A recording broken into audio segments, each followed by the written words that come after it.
Race 2 of 2 here at Mondello National, and Mark Reed is on pole for this affair in front of Dan Polly and Tim Murray in third. Anthony Cross, the reigning champion, lines up in fourth in front of Gavin Buckley and Jack Byrne. Donald Downey lines up in P7 in front of Robert Fleming in P8 with Conor Malloy in P9 and the first of the Kelly brothers in P10. Mark Shepherd lines up just outside the top 10. He leads Owen Kelly into turn 1 with James Kent and Colm O'Loughlin behind. Michael O'Callaghan lines up in P15 with Anthony Conway in P16. Eamon Thornton takes up the P17 position in front of Sean McCallion and James Shepherd. Graham Carroll rounds out the top 20. Andrew Keogh comes next in P21 in front of Brendan Ellis, Pat Shepherd and Oliver Devlin. The grid is rounded out by Jonathan Mannix and Colin Lewis, who failed to set a time. Hello ladies and gentlemen, very welcome back to Irish Formula V once again on this channel, courtesy of Jordan Kelly, who has supplied me once again very kindly with his onboard for this race. It's a 15 lap affair around the Mondello National Circuit, 26 cars on the grid today, and we start in P10. We're waiting for the man with the flag, and now for the lights to come on. Look in the top right of the screen, we can see now the lights come on. And they go off and we're away at Mondello Park, already getting a pretty good start there. Jordan Kelly immediately jumping Conor Malloy to get P9 on the run down to turn 1. He's going to be battling with Donald Downey, trying to go around the outside. And look at this, Owen Kelly trying to go around the outside of them both. Is he going to pull the move off? He looks like he will. He's got the inside line coming through Stena line of turn 2. And fair play.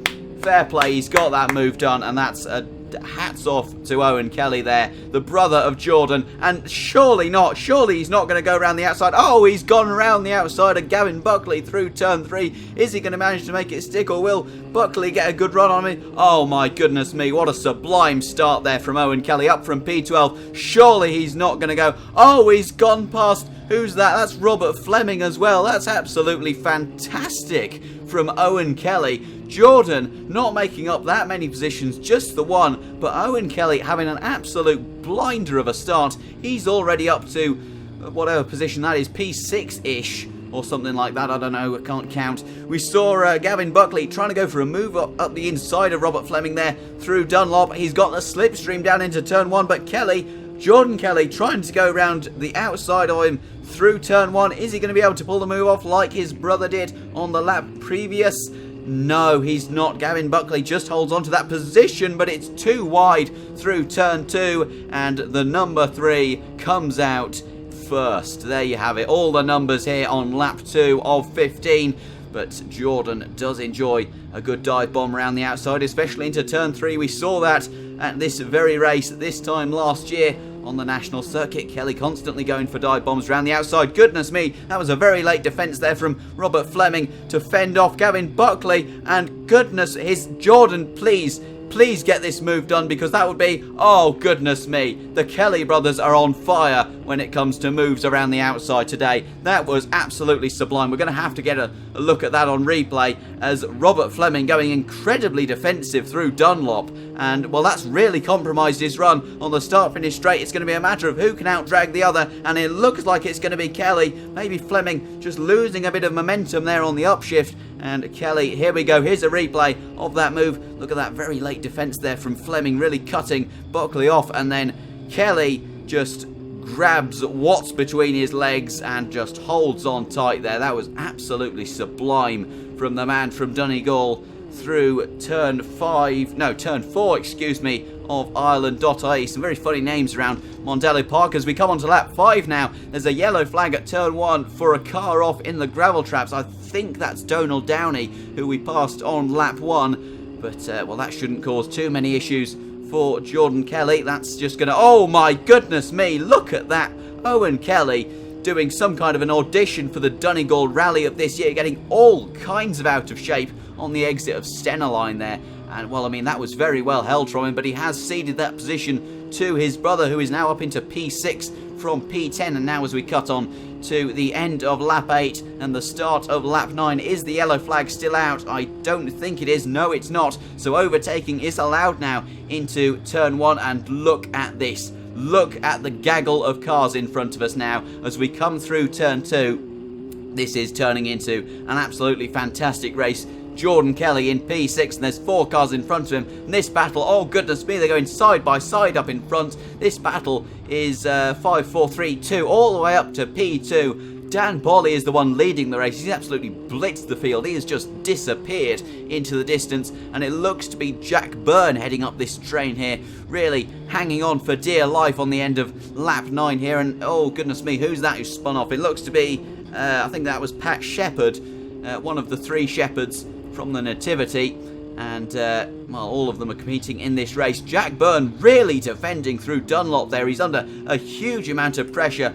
from Anthony Cross, and well, Mark Reed is sat just behind him. He's trying to fend off Tim Murray, who had a very good qualifying up in P3, I do believe. Look at this, it's 2x2 into Honda corner, but it is as you are on the exit, and now the next overtaking opportunity is really turn 3. And if Jack Byrne is playing defensive games, it's going to have to be a dive bomb round the outside for Anthony Conway. And he looks to be trying it on with Jack Byrne. Is he going to make it work at the front? Oh, goodness me, no. He just about has to cede that position back to Jack Byrne and just slot into P3. Coming up on some lap traffic, it looks like. I mean, if that is Dan Polly, he's lost a huge amount of time, but it's not, because it's a blue car. And Tim Murray has fallen into the clutches of Jordan Kelly, as we've been speaking about the lap traffic up in front, which could play a crucial role for Kelly in gaining some positions. He's all over the back of Murray now, coming up into Dunlop's corner. And oh, goodness me, look at this, the blue car there. I'm not sure who it is exactly. There's quite a few blue cars in this race. But, well, I mean, he's done quite a good job of getting out of the way. But look at that up in front. Anthony Cross attacking Jack Byrne into turn 1 once again. Byrne still going defensive as ever, and he's just about held on to that position, but I can't help but feel that sooner or later Anthony Cross is going to have enough of this and just force a move. And look at this, Jordan Kelly all over the back of Tim Murray as they come down to turn 3. Is he going to try and hold it around the outside? Yes, he is. Is he going to get the move done? This is going to be so close, but it looks, oh my goodness me, that was so close to contact with the back of Tim Murray's car. Here's a replay.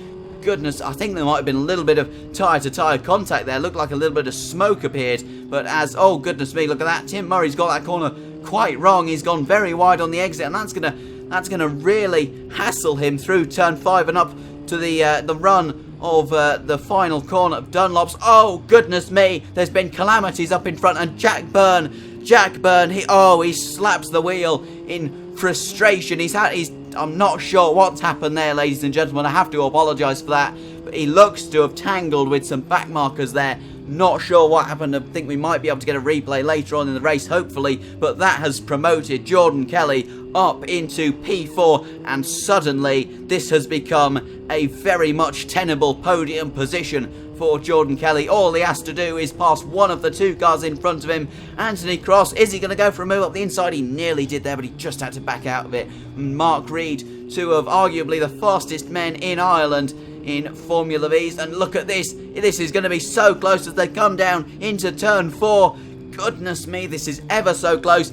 Cross trying to hold it round the outside of Mark Reed. We've seen it done before in this race, but he just about can't hold on to that position, and Mark Reed holds his P2, and there's a yellow flag, understandably, for one of the back markers who got involved with Jack Byrne seems to have pulled off into the gravel, so that could be a yellow flag into the final corner for the final few laps of this race. But look at this, Anthony Cross trying to go around the outside of Mark Reed into turn 1, and he's got the move done. He cuts off the inside line, really cementing that position from Mark Reed. And now Jordan Kelly is going to be licking his lips and thinking, what can I make of this?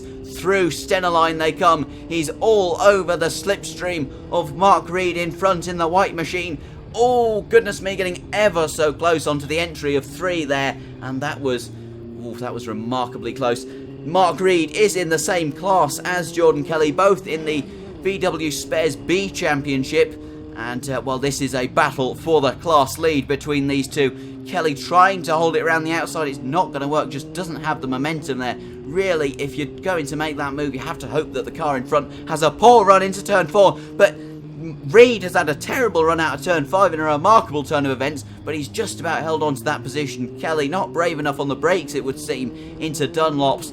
And Mark Reed just holding on to that position. Meanwhile, look at this. Anthony Cross. He's gained probably 6 or 7 car lengths on Mark Reed, who's very much looking in his mirrors now. And he's looking to his left. And he's seeing a big red car of Jordan. Oh, no. Oh, no. Oh, no. Oh, no. There's been contact there. And here's a replay. Look at this now. It's nose cone to tyre. And when you play that game, the tyre is certainly going to win. Just Kelly getting cut off there in a move of pure force there by Mark Reed, and losing the nose cone in the process. Thankfully, that won't cost a huge amount to repair, I would hope, for Jordan Kelly, although that is going to affect the aerodynamic performance of his car ever so... Oh my goodness me, that was a massive, massive handful of oversteer there for Kelly, but he's handled it very well indeed, it has to be said. Now that nose cone, it's not going to affect a huge amount as they come through the final corner to start the final lap of the race. It's just going to add a little bit of drag, maybe a little bit more understeer,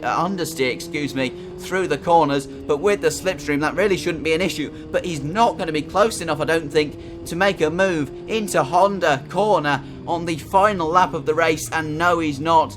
And, well, let's see. Let's hope that nose cone's been pushed off the racing line. It has. There it is on the right. So that's always good to see. No one's going to be running over that. And look at this. And Anthony Cross. I was about to call him Anthony Conway there. Anthony Cross getting involved with some back markers. That looks to be Colin Lewis, who's getting lapped. And who's this up in front? It looks like Jonathan Mannix. Yes, it is, as far as I can see. Getting lapped for the second time. Oh, my goodness me. Lapped for the second time in this race as both Kelly and Reed try and lap him at the same time. Surely not by Kelly round the outside of Mark Reed. No, it's not going to work for him. And surely that is going to be it. He's going to have to settle for P4 in this race. Jordan Kelly, he put up an incredible fight to come back from P10 to finish P4 overall and P2 in class. But on the run to the line, unless something unforeseen happens, it is going to be P4 for Jordan Kelly. A fantastic race from him. A brilliant drive from P10. And, well, I mean, you really do have to say full credit to Owen Kelly as well on that sterling first lap. That was absolutely fantastic to watch. But I do hope you all enjoyed this video. It was fantastic racing, you have to say. Absolutely electric stuff throughout the video.